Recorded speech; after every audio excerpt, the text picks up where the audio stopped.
প্রার্থী হবার পর দিনেই ক্যানিংয়ে আন্দোলন হয়, আর তারপরে শওকত মোল্লা ভাঙড় থেকে ক্যানিংয়ে ফিরে যাওয়ার জন্য অভিষেক বন্দ্যোপাধ্যায়ের কাছে প্রস্তাব নিয়ে যায়।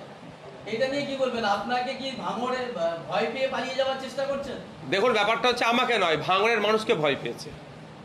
ভাঙড়ের মানুষ যে কতটা শক্তিশালী, কতটা ঐক্যবদ্ধ, সেটা প্রমাণ উনি হারে হারে পাচ্ছেন। উনি অনেক চেষ্টা করেছেন ভাঙড়ের মানুষকে লোভ দেখানোর, ওর লোভের শিকার হয়নি। ভয় দেখানো, ভয় পায়নি। মিথ্যা কেস দেওয়া, তারপরও ভাঙড়ের মানুষ মাথা নত করেনি।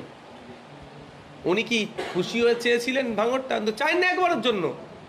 উনি যখন দেখতে পাচ্ছেন যে ওনার ক্যানিং পূর্বে উনি সিট পাচ্ছেন না, পাচ্ছেন ভাঙড়ে, এখানে 100% ভাঙড়ের মানুষ শওকত সাহেবকে হারাবে, সেই জন্য ভয় পেয়ে তিনি এখান থেকে কুইট করার জন্য তার দলের লোকেদেরকে দিয়ে, তার সাথীদেরকে নিয়ে একটা তথাকথিত প্রোটেস্টের মঞ্চ তৈরি করেছিল। তৃণমূল কংগ্রেসের নেতৃত্বরা মনে হয় মুখে ঝামা ঘষে দিয়েছে, আবার মুখ থুবড়ে এসে বলছে না, এখান থেকে লড়াই করবো। আমরা তো চাই আসুক।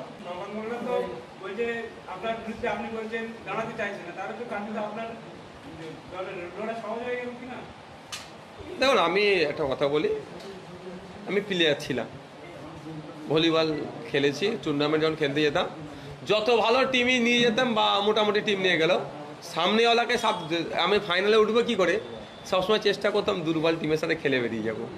এটা স্বাভাবিক ব্যাপার।